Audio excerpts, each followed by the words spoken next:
Now at 6, storms that swept through our area leave damage in parts of southwest Missouri. Plus, kids get some career advice thanks to the Carthage Technology Center. And more unsung heroes get recognition from the Lowell Milken Center for Unsung Heroes. The 4 states' most watched news starts now. The severe storms that swept through our area have left scattered debris and damage. This is KOAM News at 6. I'm Dow Quick.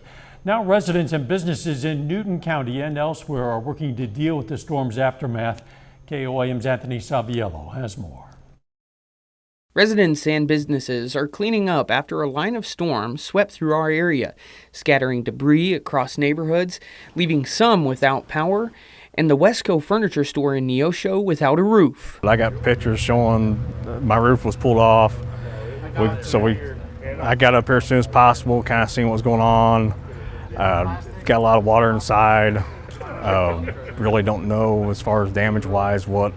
We're still assessing everything. Wayne Ray says that the storms have put his store in a difficult position, and there's still a lot of unknowns as they look forward, including where to put his staff. Still kind of getting that all figured out. I mean, a couple may help out us, a couple other locations. We've got other stores around, so we may end up sending, like my delivery guys may go to another location to help out and also finish what we have here. The severity of these storms was highlighted by the KOAM Skywatch weather team, and it's important to note that severe weather can occur throughout the summer at any time. Thought I'd made it through the major part of the storms. I thought, well, we're finally out of the major storms, tornadoes and stuff. Maybe we'll be good, but I guess not. Now, despite the fact that severe weather season is technically over for our area, these storms go to show that Mother Nature is still capable of displaying her bad side. Reporting in Newton County, Anthony Saviello, KOAM News. Ray says he doesn't know how long the cleanup process is going to take and asks his customers to have patience as they work to get operations back to normal. People in Joplin are dealing with a similar mess. Some business buildings are damaged on Main Street. One at 1042 South Main lost bricks, closed part of the sidewalk. Crews were out throughout the city removing down trees and branches, including some very large ones. It closed at least one road for a time. One unlucky car owner discovered their vehicle covered with fallen limbs and branches this morning.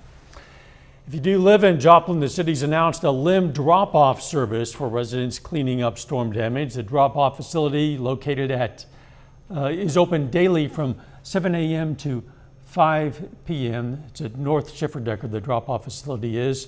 They'll provide drop-off service until Saturday. Joplin residents can also bundle limbs and branches cut to 4-foot maximum lengths and place them curbside for pickup on their regularly scheduled trash service day.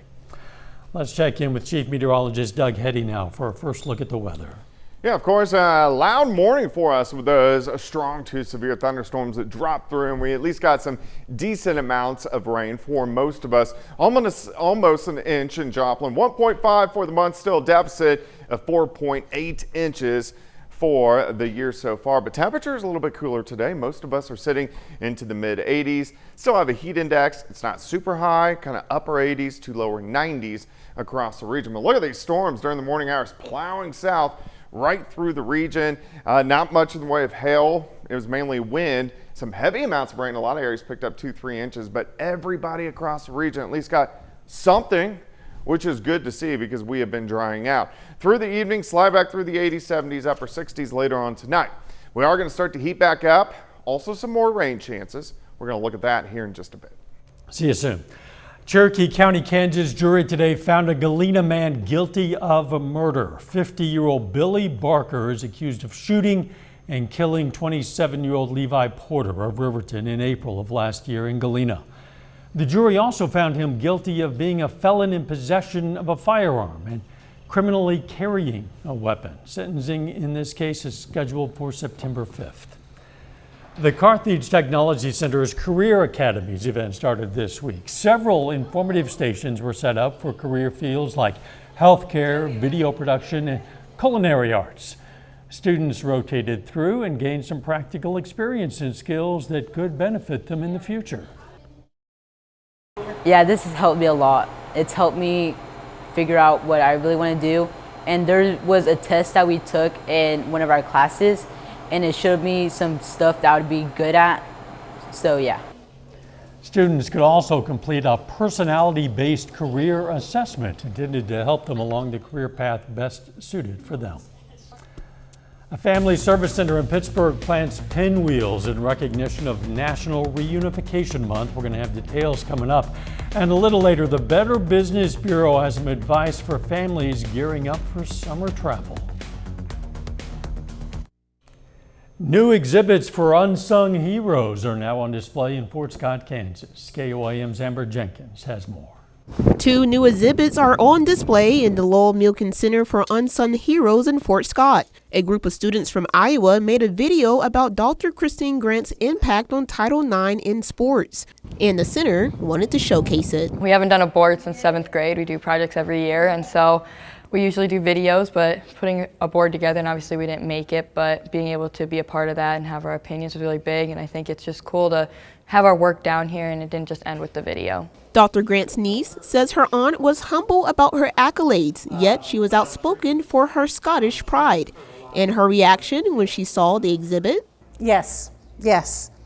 She impacted millions, not just family, not just friends, millions. Yeah. Another student from Nebraska honored the first Native American doctor in the United States. Nebraska is kind of small, and so I was like, it's really inspiring to find someone like her just to come from a small town. Madison believes her exhibit showcases Dr. Picot's perseverance, and her great-granddaughter agrees.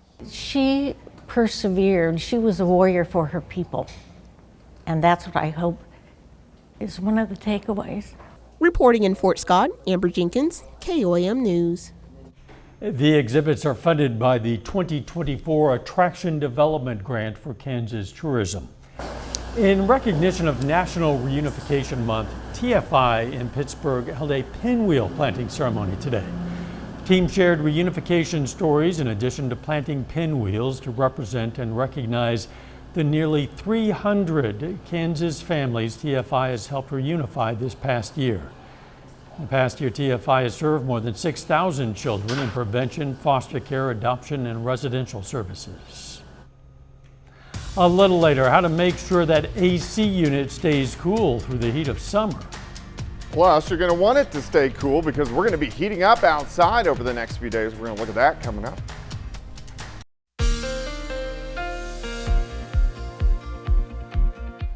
Well, of course, not as hot for us today, but we had the strong to severe thunderstorms push through early this morning.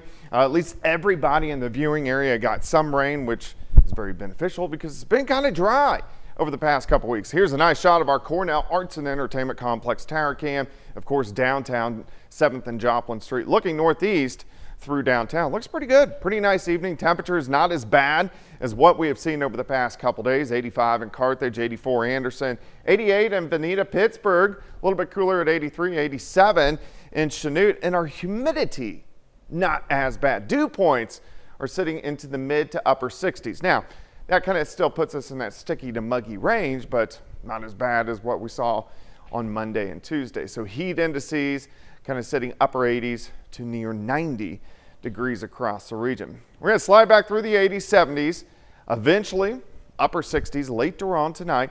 A few little clouds kind of shooting through, but in general, we look pretty good. Not much going on. We're going to stay pretty quiet as we go through the overnight hours. Any showers and thunderstorms from earlier are gone, so most of the central plains are pretty quiet. Notice our big dome of high pressure, so the upper level winds kind of rotate around it and drop in. So we are going to have a few more waves that kind of rotate around and drop in, giving us at least slight chances for showers and thunderstorms as we go through the next few days. Much better chances as we go into the weekend. So here's our big dome of high pressure, gives us the heat and the humidity. It breaks down a little bit by the weekend. Here comes the system, drags a cold front through, so should give us some showers and thunderstorms.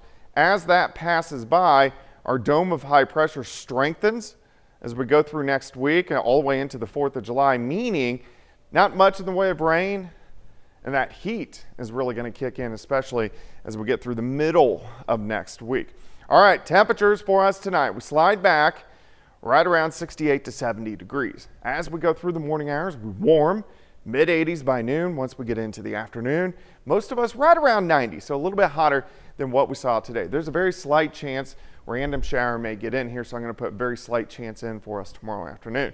Tomorrow night, more thunderstorms, mainly to our north, but again, as we get into Friday morning, some of our northern counties may get a few isolated showers. So again, slight chance for rain on Friday.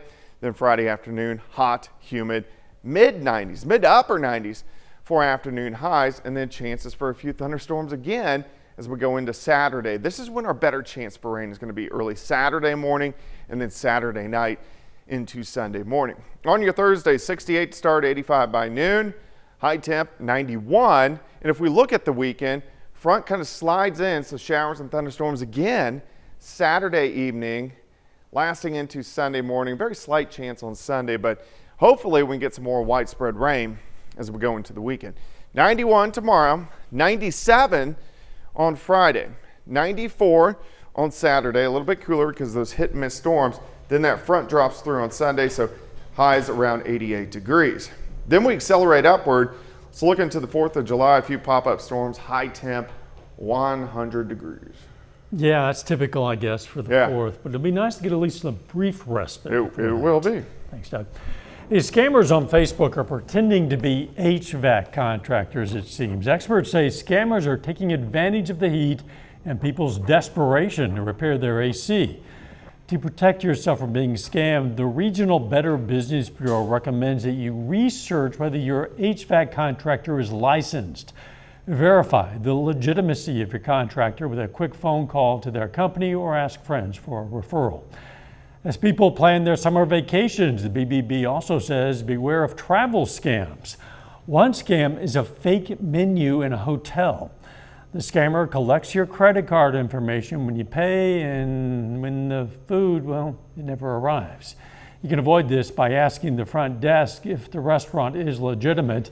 You can find more tips on scam prevention on our website, KOAMnewsnow.com. Still ahead, a recent graduate from Pittsburgh High School signs to play college basketball, and Frontenac High School hosts a Black Diamond Wrestling Camp. John Dales has those stories and more coming up next.